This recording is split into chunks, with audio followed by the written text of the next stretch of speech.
The silver ship hung in space like a jewel against the darkness. Inside, Commander moved through the corridors on 6 legs, his crystalline eyes reflecting the soft lights of the vessel. The ship was called Silent Observation, and for 3 years it had been watching the blue planet below. Earth, that was what the inhabitants called their world. Entered the observation room where his team waited. The biologist, was studying data screens that showed images of human cities. The cultural analyst reviewed thousands of human broadcasts and communications. They had learned much about this species. "It is time," announced. His voice made a clicking sound that his translator converted to standard galactic language. "We will make contact today." They had done this many times before. They were explorers and researchers, traveling the galaxy to find new intelligent species. When they found promising civilizations, they introduced them to the galactic community. It was important work, and took pride in doing it carefully. Humans seemed ready. They had developed space travel, though they had not yet moved beyond their own star system. They had complex societies, sophisticated technology, and appeared peaceful enough. Every test and observation suggested they would make good members of the galactic family. "I have selected the meeting location," said. "The humans have a central organization for space activities. They call it the International Space Cooperation Center. We should contact them first." Agreed. Within hours they had sent their message. The response from Earth was immediate and excited. Humans wanted to meet them. They wanted to learn about the galaxy. They were eager and curious, which was a good sign. The humans asked if they could send representatives to the ship. Approved this request. It was better to meet in neutral space for first contact. The ship was safe, controlled, and equipped with everything needed for proper introductions. 3 days later, a small human shuttle approached the Silent Observation. Watched it dock with interest. The shuttle was primitive compared to technology, but it functioned well enough. The humans clearly had engineering skills. 4 humans came aboard. They wore matching dark blue uniforms with patches showing Earth and symbols of their various roles. Studied them carefully through his crystalline eyes. The first human introduced himself as Captain Wu. He was tall by human standards, with short dark hair and a military bearing. He moved with precision and spoke clearly. "On behalf of Earth, we thank you for this opportunity. This is a historic moment for our species." The second human was Dr. Haywon, a scientist who specialized in biology. She was shorter than Wu, with her hair pulled back tightly. Her eyes moved constantly, taking in every detail of the ship. Appreciated her obvious curiosity and intelligence. The third was Dongjun, an engineer. He was stocky and solid, with strong hands that immediately reached out to examine the door mechanism they had just passed through. "Fascinating," he murmured. "The sealing technology is remarkable." The fourth was Na, their diplomat. She had kind eyes and spoke in soft, measured tones. "We hope to learn much from you, and perhaps we have things to share as well. Exchange of knowledge benefits everyone." Felt pleased. These humans seemed intelligent, respectful, and peaceful. They were exactly what the galactic community looked for in new members.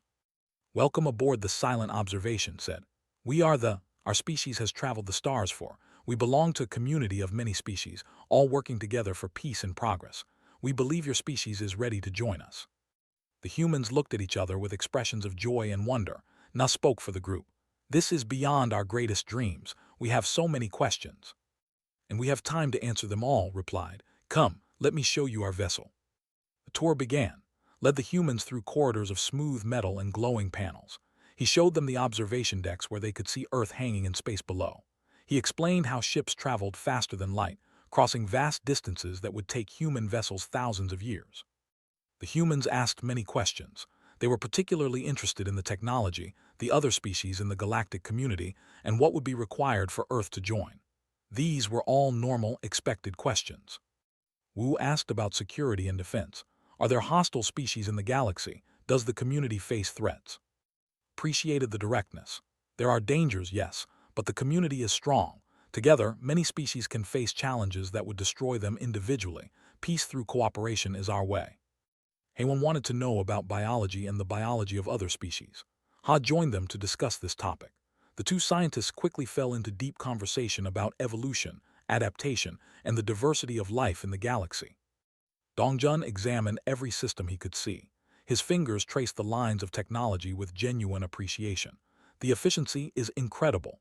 Your power systems alone are centuries ahead of ours." Na asked about culture, art, and philosophy. Engaged her in discussions about how different species express beauty and meaning. The conversation was rich and fascinating. Hours passed. The humans seemed tireless in their curiosity. They absorbed information rapidly and made connections quickly, noted that human intelligence was impressive. They would do well in the galactic community. As the ship's day cycle moved toward evening, suggested they take a break. You must be tired. We have prepared quarters for you. Tomorrow we can continue discussions and begin formal negotiations. The humans agreed. They were shown to comfortable rooms that had been modified for their bipedal anatomy. Watched them settle in with satisfaction. Everything was proceeding perfectly. That night made notes in his personal log. First contact with humans successful. Species shows high intelligence, strong curiosity, and peaceful intentions. Physical form is standard bipedal configuration, similar to several other community species. No unusual characteristics noted. Recommend full integration protocols proceed as planned. He had no way of knowing how wrong that assessment would prove to be. The terrible truth about humans was still hidden beneath their polite smiles and professional courtesy.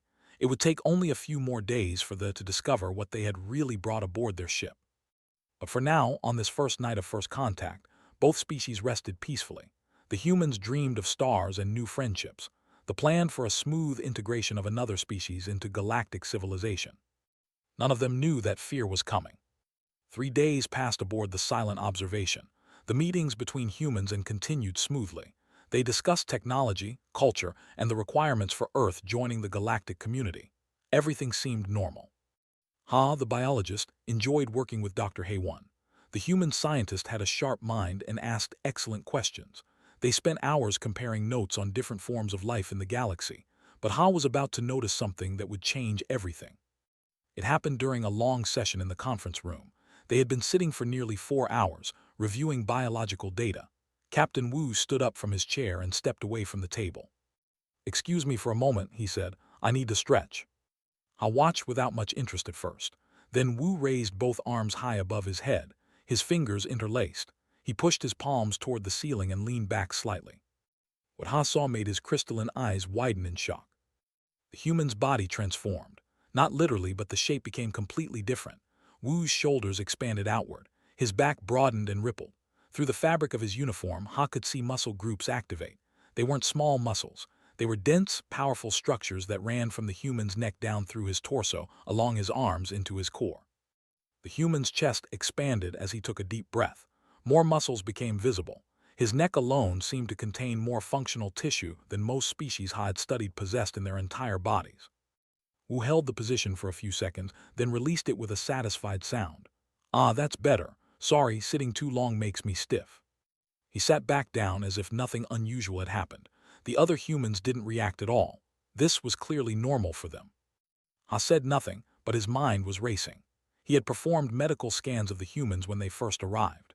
The scans showed they were within normal parameters for intelligent species, but those scans were general, designed to check for diseases or compatibility issues. They weren't detailed anatomical studies. He needed to look more carefully. Later that day, Ha observed Dongjun in the engineering section. The human was examining some tools with obvious interest. As he looked at a panel above his head, he rolled his shoulders in a casual, unconscious gesture. Again, Ha saw it. The rolling motion revealed muscle structure beneath the skin. Dongjun's shoulders and back moved with mechanical precision. Each muscle group worked in coordination with the others. The human's neck, which looked normal when still, showed thick bands of tissue when he moved. Ha began taking discrete scans. He needed more data. The next observation came in the ship's gymnasium.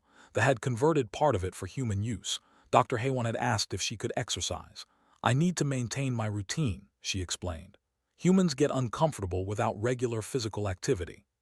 Ha watched from the observation window. They had set up some basic equipment based on human descriptions. They were simple machines designed for light physical therapy, the kind used to help injured recover. HFY approached the first machine. It was meant to provide gentle resistance for arm movements. She pulled the handles and completed the motion easily. "Is there a higher setting?" she asked. Who was monitoring increased the resistance. HFY tried again, still easy. "Higher?" Increased it to the maximum setting. This was the level that strong, healthy security personnel used. HFY pulled the handles and completed 10 repetitions without apparent difficulty.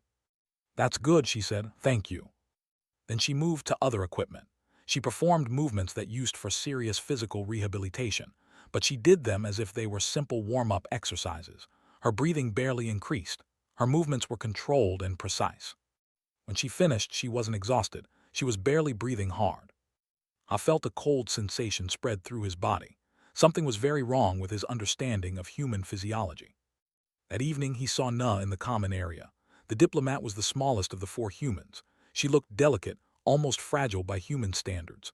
She was reaching up to access a storage panel that was positioned high on the wall.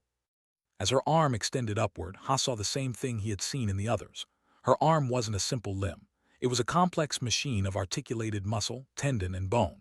Each component worked together with perfect efficiency. The way her shoulder rotated, the way her elbow locked, the way her fingers gripped, all of it showed sophisticated mechanical design. Even the small, delicate diplomat was built like a precision instrument.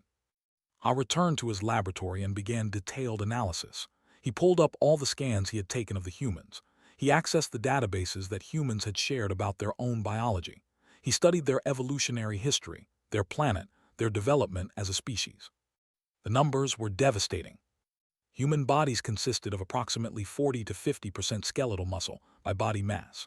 This was 3 times the galactic average for intelligent species. Their bones were incredibly dense, reinforced with mineral structures that suggested their planet had higher gravity than most life-bearing worlds. But it was worse than just being strong. Humans had developed something called type I muscle fibers, tissues specifically designed for endurance. These muscles could work for hours without tiring. Combined with their temperature regulation system, humans could move continuously for periods that would kill most species. I found records of human athletic achievements. One human had run over 300 kilometers without stopping. Another had climbed a mountain nearly 9 kilometers high using only their hands and feet. These weren't enhanced or modified humans. These were normal members of their species. He discovered that human hunting techniques on their primitive world involved chasing animals for hours or even days until the prey died of exhaustion. Humans didn't need to be faster than their prey. They just needed to never stop following. The biologist's hands shook as he compiled his findings. He looked at the data again and again, hoping he had made an error, but the numbers were clear. Humans weren't like other intelligent species. They hadn't evolved intelligence as a replacement for physical power. They had evolved intelligence in addition to physical power. They were predators, apex predators, and they had invited 4 of them onto their ship, completely unaware of what they were. I thought about Wu's casual stretch. He remembered how the human's entire muscular system had activated with that simple movement. It wasn't just stretching. It was a predator maintaining its hunting equipment. Pure muscle, no wasted energy, no fat, just efficiency designed for pursuit and capture. He needed to inform Commander immediately. But how could he explain this? How could he make them understand that the polite, friendly, curious humans were actually the most physically dangerous beings that had ever been aboard a vessel? I gathered his data and headed for the commander's quarters. Everything had changed. First contact was no longer a diplomatic mission. It was a survival situation.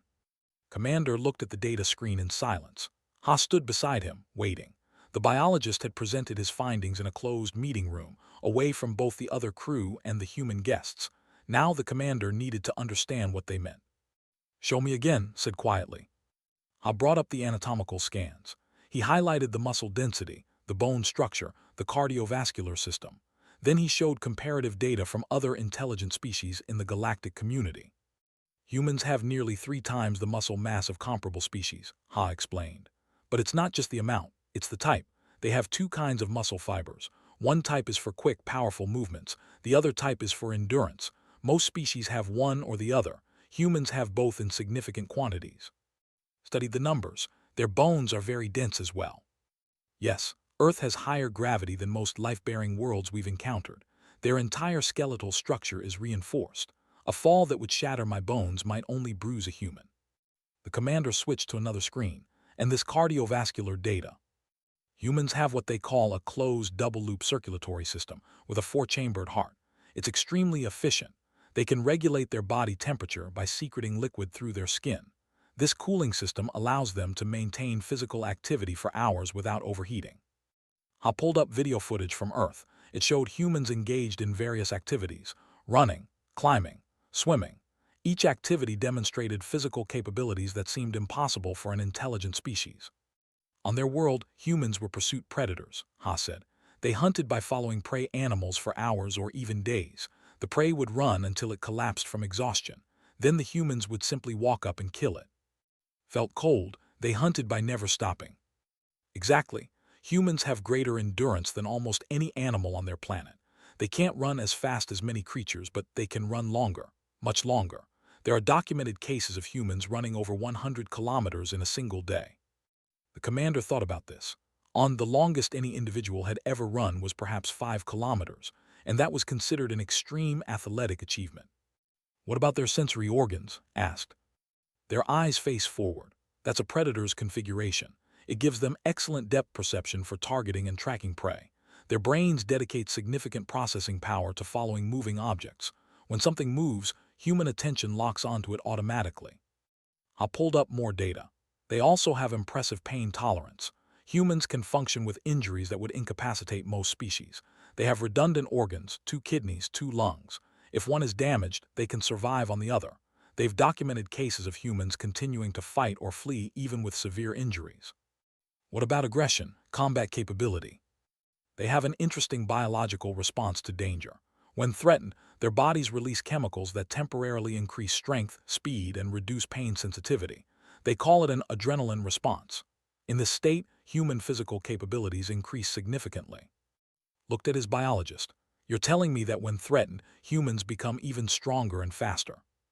Yes, and they have a high tolerance for violence. Look at their entertainment. I showed examples of human movies, games, and sports. Many involved combat, competition, and physical conflict.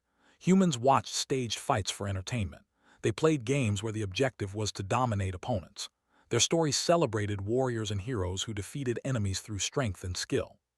Their entire culture reflects their predatory nature, Ha said.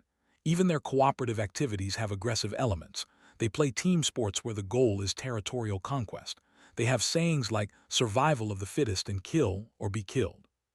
Brought up images of the 4 humans currently aboard the ship. They look so normal, so friendly. Wu with his professional military bearing, Haewon with her scientific curiosity, Dongjun with his engineering enthusiasm, Na with her diplomatic kindness. But now he saw them differently. Wu wasn't just a military officer. He was a trained warrior from a species of natural warriors. Haewon wasn't just a scientist. She was a hunter who had turned her persistence toward knowledge. Dongjun's strong hands weren't just good for building. They could crush and destroy. Even gentle Na, the smallest of them, had the physical capability to overpower multiple. They have teeth designed for tearing meat, Ha added. Despite being omnivorous, they retain prominent canines, and look at their hands. He showed a close-up of human hands, the opposable thumbs, the strength in the fingers, the ability to grip and hold. These hands can strangle, crush, or strike. Humans develop sophisticated tool use, yes, but those tools were often weapons. Their first tools were likely designed for killing. Requested the cultural data from. The analyst joined them in the secure room. When told about the biological findings, added his own concerning observations. Human history is filled with conflict, said. They have had thousands of wars. Their greatest historical figures are often military leaders. They name their ships after battles. They build monuments to commemorate victories over their enemies. But they also have peace, pointed out. They have art, philosophy, cooperation. Yes, agreed, but even their peaceful philosophies often emerge from conflict. They have sayings like peace through strength and speak softly and carry a big stick. Even in peace, they remember their capacity for violence. Reviewed everything again. The biological data, the cultural analysis, the evolutionary history, every piece of information pointed to the same conclusion. Humans were not a normal sapient species that happened to be intelligent. They were apex predators who had developed sapience without losing any of their predatory capabilities. They had climbed to the top of their planet's food chain through persistence, endurance, and the willingness to never stop hunting. And they had brought 4 of them onto their ship. They had given them access to the vessel. They had shared technology. They had trusted them. What do we do? Ha asked.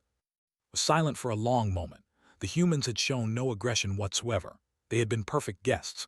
They had respected all boundaries and followed all rules. But that meant nothing if they decided otherwise. Each human aboard could potentially fight their way through the entire crew if they chose to. The commander thought about Wu's stretching, that simple movement that had alerted Ha to the truth. It wasn't just a stretch. It was a predator maintaining its instrument of hunting. Pure muscle, no wasted tissue, every fiber optimized for pursuit and capture. The humans stretched regularly. They exercised daily. They maintained their hunting equipment even here in space, far from any prey. Because to humans, staying ready wasn't optional, it was instinct. "We need to inform the crew," said finally. "And we need to decide whether first contact continues or whether we evacuate the humans back to Earth immediately." Ha and nodded. They left to prepare a presentation for the senior staff. Remained alone in the room, staring at the data. The friendly faces of the humans looked back at him from the screen, but now he knew what hid beneath those smiles. Predators, perfect, patient persistence predators. And they were aboard his ship. The information spread through the crew like ice water. Within hours, everyone aboard the Silent Observation knew the truth about their guests. The friendly humans were actually apex predators. The ship's atmosphere changed from excitement to quiet fear. Security Chief Eth reviewed the data with growing horror. He was responsible for ship safety. He had trained personnel, weapons, and protocols for various threats, but nothing in his experience had prepared him for this situation. "How many security personnel would it take to restrain one human?" he asked Commander. The commander consulted Ha's biological analysis. "Based on their muscle density and bone structure, probably 5 or 6 of our people, and that's assuming the human isn't actively resisting with full force." Eth did the calculations. The ship had 12 security personnel. There were 4 humans aboard. If the humans decided to become hostile, they would be badly outnumbered in terms of actual combat capability. "And that's before their adrenaline response activates," Ha added quietly. "If they're threatened, they become significantly stronger and faster." The security chief felt his confidence crumble. They weren't warriors. They were researchers and diplomats. Their security training focused on handling equipment failures and medical emergencies, not combat with apex predators. The next day brought an incident that made everything worse. During a routine discussion about Earth military capabilities, Wu mentioned something casually. "I ran 15 kilometers this morning," he said, as if discussing the weather. "Just to maintain my routine. I hope that's acceptable." They stared at him in stunned silence. 15 kilometers. That distance would hospitalize most of their species. Several crew members had tried running as exercise. The longest anyone had ever managed was 3 kilometers, and that individual needed 2 days to recover. The human did it before breakfast, as a routine, a daily routine. "Is that normal for your species?" asked carefully. "Oh yes, actually it's on the shorter side. Many humans run much longer distances. Some run marathons, that's about 42 kilometers. Others run ultramarathons that can be over 100 kilometers. Wu noticed their shocked expressions. "Is something wrong?" "No, no," said quickly. "We're simply impressed by human physical capabilities." Later, Dongjun provided another disturbing revelation. He was showing some basic human tools he had brought from Earth. One was a simple manual wrench. "This is for tightening bolts," he explained. "You just grip here and turn. You have to put your back into it for stubborn bolts." He demonstrated on a piece of equipment, casually applying torque. The force sensors registered the pressure. It was beyond their safety ratings. What Dongjun called normal force would bend or break most tools. "Human tools are built much stronger than necessary," Ha whispered to Eth, "because humans can casually apply force that would destroy our equipment." The security chief watched Dongjun's hands as he worked. Those strong fingers that handled tools so carefully could easily crush delicate bones. Dr. Haewon contributed to the growing fear when she mentioned her hobbies.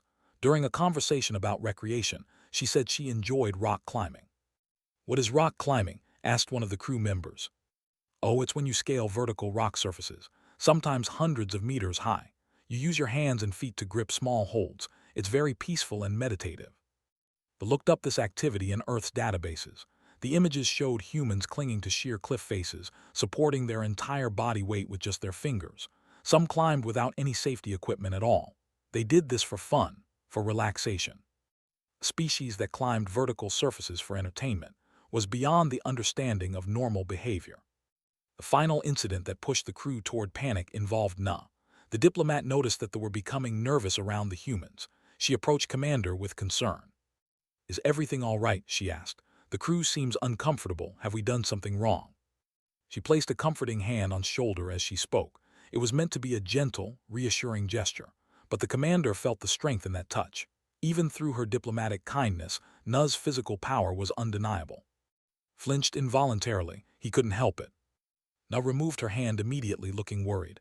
"I'm sorry, did I hurt you?" "No, no, you did nothing wrong. It's complicated." After Na left, called an emergency meeting with senior staff. The situation had become impossible to ignore. The humans are becoming aware that we're afraid of them, he said. We need to make a decision. Eth spoke first. We should evacuate them back to Earth immediately, make up some technical emergency, get them off the ship before something happens. Nothing has happened, pointed out. They've been completely peaceful. We have no evidence of hostile intent. Their intent doesn't matter, Eth argued. Their capability is what concerns me. Each of them could fight their way through this entire crew if they decided to. We're researchers, not warriors. They're natural predators. Perhaps we should recommend Earth be classified as a prohibited zone, suggested another crew member. Advise the galactic community to avoid contact with humans entirely. That seems extreme, Ha said.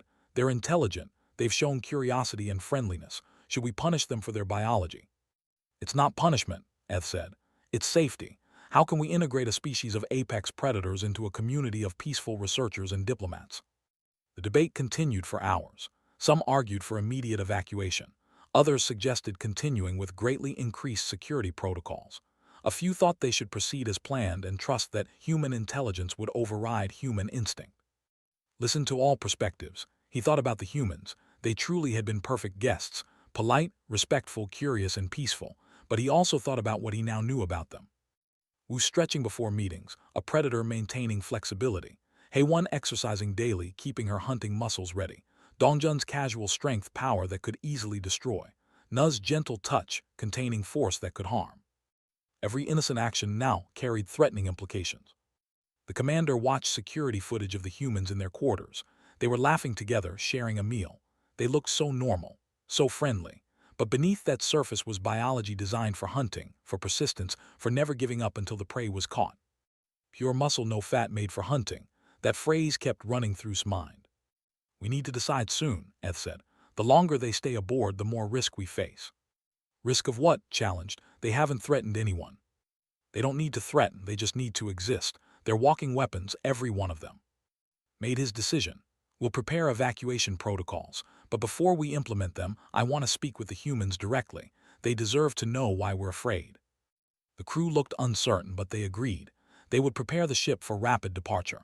They would have escape routes ready. They would make sure the humans could be returned to Earth quickly if necessary. But first, they would have one honest conversation.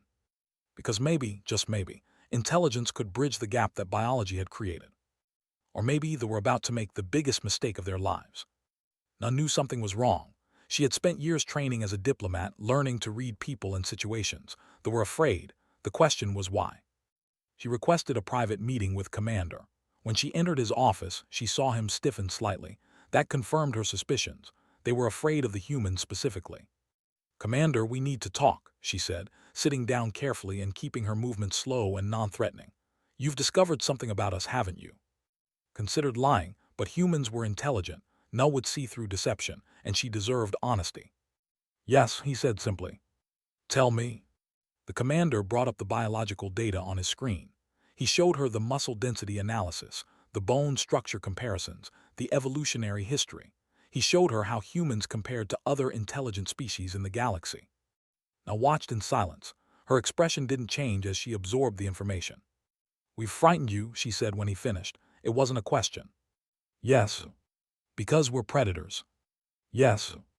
Nu nodded slowly. She looked at the data again, seeing herself and her species through alien eyes, seeing the truth that they had discovered. Humans were dangerous, physically dangerous in ways that most intelligent species were not. You're not wrong, she said finally. Everything you've found is true. We are predators. We are hunters. We evolved to chase prey until it died of exhaustion.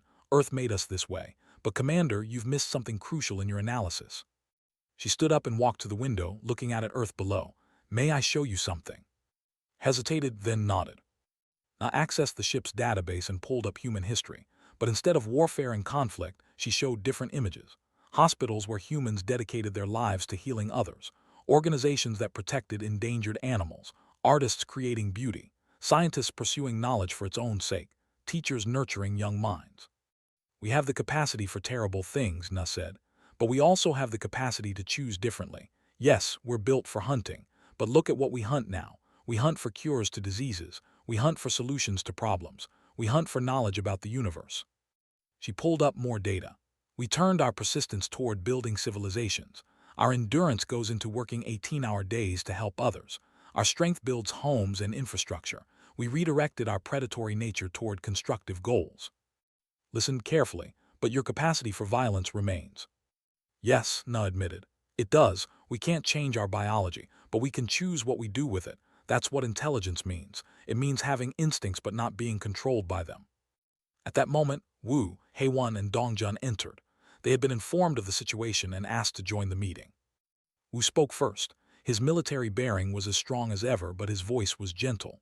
Commander, I could physically overpower everyone on this ship. So could any of my colleagues. That thought has probably kept you awake at night. But here's what you need to understand. That thought has never crossed our minds as something we would actually do. We're not those humans anymore, he continued. The ones who hunted prey to exhaustion. We evolved past pure survival thousands of years ago. Our strength now serves cooperation, not domination. Dr. Hei-Wan added her perspective. Commander, you're right about our biology. We're built for endurance and physical resilience. But I use my endurance to work long hours in laboratories searching for cures. Dongjun uses his strength to build things that help people. Wu uses his combat training to protect, not to harm. Our biology is a tool, she said. Not a destiny, we choose what we do with it. Dongjun smiled slightly. I understand your fear. You looked at us and saw weapons. But humans learned long ago that being a weapon isn't the same as using the weapon. We have restraint. We have ethics. We have laws. We've feared ourselves sometimes, Na said. We know what we're capable of. That's why we built civilizations with rules and systems to channel our nature in positive directions. We're not perfect. We still have conflicts, but we've come a long way from the savannah hunters we once were. Looked at the four humans. They were being completely honest, acknowledging their dangerous nature while also explaining how they had transcended it. It was compelling, but the fear remained. How can we trust this? He asked. How can the galactic community integrate a species of predators and feel safe? You can't be absolutely certain, Na admitted. Trust always involves risk, but we're offering complete transparency. We'll provide full access to Earth's history, including our darkest moments and how we've worked to overcome them. We'll accept monitoring restrictions, whatever the galactic community requires. We understand your fear, she continued. We've lived with understanding what we are our entire lives, but we're asking for the chance to prove that intelligence can master instinct, that predators can choose to become protectors. Wu added, judge us by our actions, not our biology. We've been aboard your ship for days. Have we been anything but respectful and peaceful? Had to admit they hadn't. Every action, every word, every interaction had been positive. The humans had been model guests. Ha, who had been listening quietly, spoke up. Commander, I found the biological data, but I should also note that humans have developed remarkable medical technology specifically to heal and save lives. They've created legal systems to prevent violence. They've built educational systems that teach cooperation. Their biology may be predatory, but their civilization is not. Agreed. Their culture celebrates heroes, yes, but modern human heroes are often scientists, doctors, teachers, and peacekeepers. Their definition of heroism has evolved. Thought about everything he had heard. The fear was still there. It would probably always be there when dealing with humans.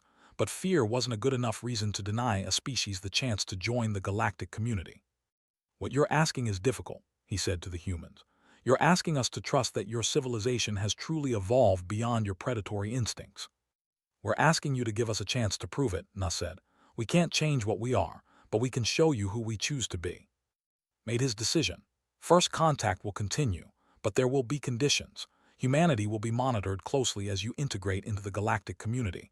Your military capabilities will be registered and regulated. You'll be held to the highest standards of conduct. We understand, Na said, and we accept those terms. But you'll be given your chance, finished. The humans showed visible relief. Wu extended his hand in the human gesture of agreement, looked at the hand, strong enough to crush, gentle enough to heal. He reached out with his own appendage and made contact. The next day, preparations began for the humans to return to Earth with a formal invitation to join the galactic community. As they prepared to leave, Wu performed one final stretch in the observation room. This time the watching didn't flinch. They understood now that human strength came with human choice. The stretching wasn't a threat, it was simply maintenance, a human taking care of themselves. That evening made his final log entry about first contact. We have encountered a species that could be the galaxy's greatest threat or its greatest ally. They are hunters who learned to hunt for peace, predators who chose to protect. Time will tell if we made the right decision, but perhaps that's what first contact requires, faith that intelligence can overcome instinct. The silent observation prepared to depart Earth's orbit. The mission had not gone as planned. They had discovered something terrifying about humanity, but they had also discovered something hopeful, that beings built for hunting could choose to build instead. Across Earth, news spread of the successful first contact. Humanity would join the galactic community. Humans celebrated, unaware of how close they had come to rejection, unaware of the fear they had inspired. In gymnasiums and homes across the planet, humans continued their ancient rituals. They stretched, they exercised, they maintained the bodies that evolution had given them, pure muscle, no fat, made for hunting. But now those bodies would reach for the stars, not as predators seeking prey, but as explorers seeking knowledge, not as hunters seeking to dominate, but as partners seeking to cooperate. The monsters had chosen to be heroes, and the galaxy would watch carefully to see if that choice would last.